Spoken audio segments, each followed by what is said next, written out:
Hey folks, this is Jake here at Canadian Cutting Edge, and today we're taking a look at this knife by Y-START. This is the LK5018. There's another knife that's the exact same dimensions, the 5017, but it has a different handle scales, and I might say, well, not a better handle scales, but a better blade. This one is a celebration blade. It promotes the FIFA World Cup in Russia for 2018 that France won. I think that's the way it was, right? Anyhow, so that's got that logo on there. That could be sanded off. If you really like this knife, if you really like soccer or something, but you don't like that FIFA Cup celebration,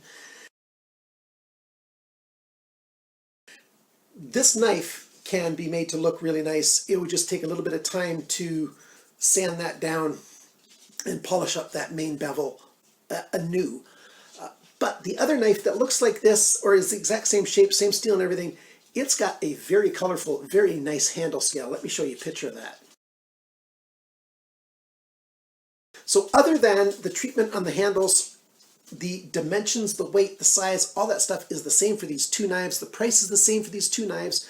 So if you're interested in this one or the 5017 with a different handle, stick around. The review's coming at you right now.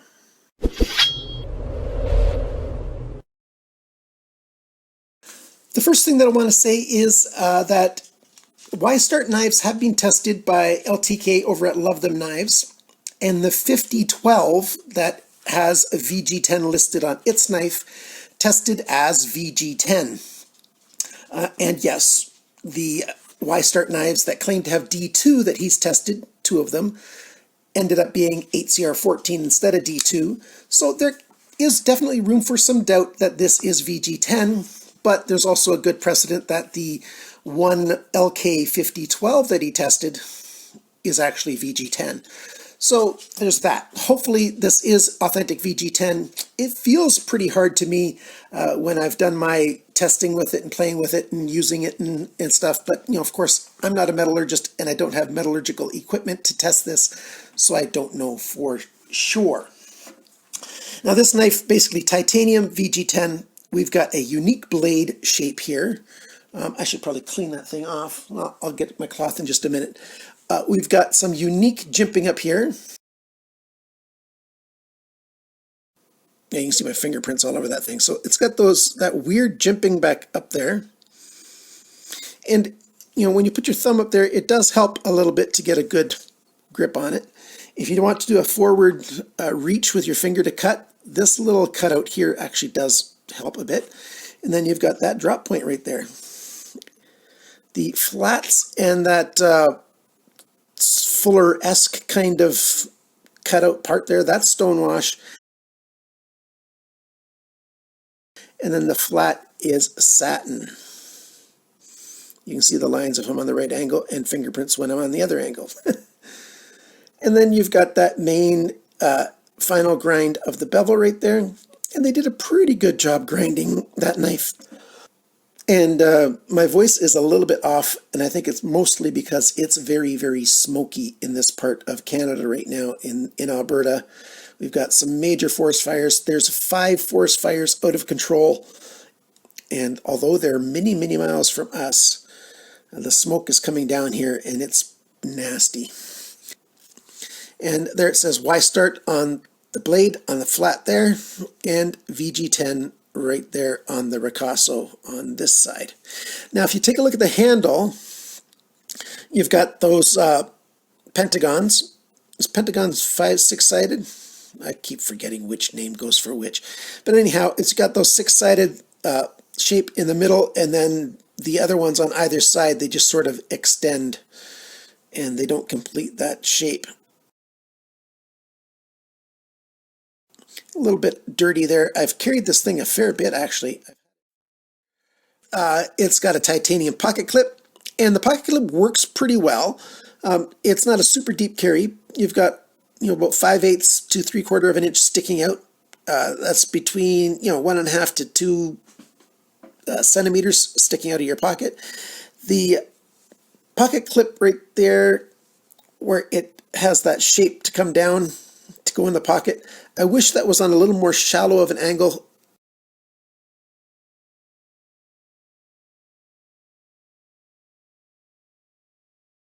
I wish it was on a little more shallow of an angle. It doesn't really catch when it goes in the pocket, but it's a little, you have to try a little harder to put it in the pocket than I would like. Not a big deal at all, really. So here's a pair of jeans, and here it is going in, and it catches on there just ever so slightly. It's a little worse when, I'm showing this laying down and I'm sitting over there and I'm pushing this towards myself instead of straight down. And this pocket is starting to wear a little bit there, so let's try it over here. See, it's not really hard, but they could have made that at a bit less of an angle, and then it would be a little bit easier to put in there. So there you go. That's what's sticking out. It's actually probably closer to an inch when you measure it here instead of over here by the pocket clip. Maybe 2.5 centimeters sticking out. Where's my measuring tape? There it is. Yeah, see, it's like 7/8 sticking out. So, but it matches very well with blue jeans. It doesn't really stand out. It's not a big attention grabber. And that makes it easy to grab right here and pull it out of your pocket when you want to use it. Action on this thing is very good. The detent is very, very good. The blade lockup, well, the lockup here is perfect, exactly where I want a brand new knife to lock up. Lots of time for life to wear across. There's a lock bar insert in there. There you go, you can see that lock bar insert right here. And it's got an over travel protection on it. Those two screws, how it screws in, and then it's got a piece of metal on that stops when it hits the titanium right here, so you can't push the lock bar further that way than it should go, and that helps protect it from breaking right back here. I like the texture on here in terms of grip. You've got the lines across here and this texture down in the middle. It does hold very grippy in the hand, a little bit warm in the hand because it's kind of hot. Where, if these bumps don't line up exactly right on your finger, they're just slightly pointy. It didn't get hot in my hand. It didn't bother me when I used this to cut a whole bunch of cardboard up or anything. Some people, if you've got more sensitive hands, it might be slightly bothersome. Flipper tab works very well. You've got a little bit of jimping on the front there.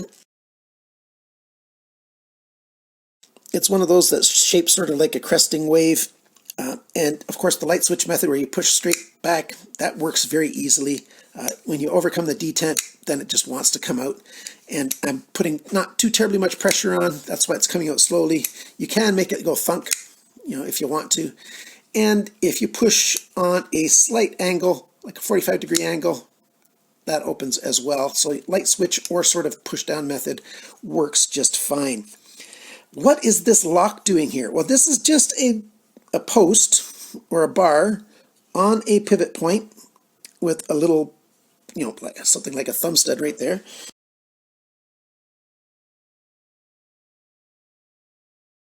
And when it's closed and the blade is closed, you cannot deploy the blade. And that's what that's up. It's to stop the blade from accidentally deploying. It doesn't swing super freely. So even if you're left-handed, like I thought this right-handed pocket clip only, man, I wish they'd do a pocket clip for the other side as well. It really doesn't need it that much if you keep this lock closed. Between the secure detent and this lock, when this is in your pocket, the blade will not deploy. Of course, there's technically a chance, yes, but no, it won't deploy. And you can easily push that back out and get it out of the way when you want to, and then deploy the blade. But it does slow down the process. So if you want something that's open almost instantly when you want it to, then this isn't for you. If you take this knife apart, and you can take this knife apart without special tools, even though you've got that Y shape right there. You can just take a flat screwdriver, a small one, put it in one of those slots, and just carefully undo it, and that works just fine. I tried that. But once you've taken the knife apart, you can take this lock out, and then all you'll have is this silly little hole there, and it won't be super visible that there was a lock there, so easy to get rid of that if you want to. Not a problem. It does mark up the spine of the handle just a little bit. See that shiny spot right where my fingernail is? And that's from the steel here coming back and hitting that spot. So if you don't get rid of it, you will mar up the end of your handle there at some point. So now it's time, I think, to do all of the dimensions and all that other good stuff. So here we go. Let's start with the weight of this knife. 149 grams, 5 1/4 ounces. Remember, this thing is over 9 inches long, almost 9 1/4, so that's a big knife. The sharpness of the knife coming from the factory, 190. 200 is considered sharp, smaller is better. So it's quite sharp coming from the factory. The cutting edge length is 9.66 centimeters, 3.8 inches. The blade length, so tip of the steel to the closest spot on the titanium, 9.9 centimeters, 3.9 inches. The blade thickness is 4 millimeters, 0.157 inches. The blade depth this way is 2.75 centimeters, 1.08 inches. The thickness of the edge behind the grind, it's almost perfect, 0.49 millimeters, which is 0.0195 inches. That's almost exactly what I want an EDC knife to be, so very good for that. The grind angle, oh, it's not written on this piece of paper. So the grind angle on the show side is on the screen. The grind angle for this side is on the screen. 20 degrees per side is considered optimal for this type of knife. The handle length, the titanium here, 13.43 centimeters, 5.29 inches. The grip area in here is 11.35 centimeters, 4.47 inches, so 4.5 inch grip here. The handle thickness, not counting the pocket clip, 1.28 centimeters, 0.504 inches, so half an inch. And the handle depth this way, it's the same at the tops of all three of those points, and not counting this little swiveling locky thing. 2.44 centimeters, 0.96 of an inch, so basically 1 inch. And when the knife is closed, the widest spot here is 3.44 centimeters, 1.35 inches. And as I was saying earlier, the total length of this knife, 23.4 centimeters, 9.21 inches. Yeah, so 9 1/4 inches, almost a 4-inch blade, and the balance point is, let's get it right there. Not bad at all. They've done a good job with construction on this knife. Manufacturing looks, I like the color, this bluish gray. It's really, really nice, but it is titanium, and the way titanium can get marred up from, rubbing any metallic stuff on it or anything, that can happen to these knives. Right now, this one's got just a couple little marks on it back here, not very much at all, and I am going to be willing to sell this. That is, if the June winner, which will come out in July, if the June winner chooses this knife, then, it won't go for sale. But if they don't choose this knife, it will. But the thing is, July, I will be in Ontario visiting my mother. Chances are super high this will be her last summer, and so I'm going to spend a month with my mother in southwestern Ontario. So I might not be able to ship any of the winning knives or anything during July because I'll be 2,000 miles away. The price for this knife at Fast Tech is 73 American dollars, and that's for both this one and the LK5017, the different color handle. So that's a good price. For an extra $12, you can get it from Amazon USA, or you can buy it at AliExpress for $85. So I highly suggest the best place to get this is Fast Tech. And, if you don't want to buy from Fast Tech for whatever reason, then Amazon is a really good choice. If you're international, your choices are Fast Tech or AliExpress.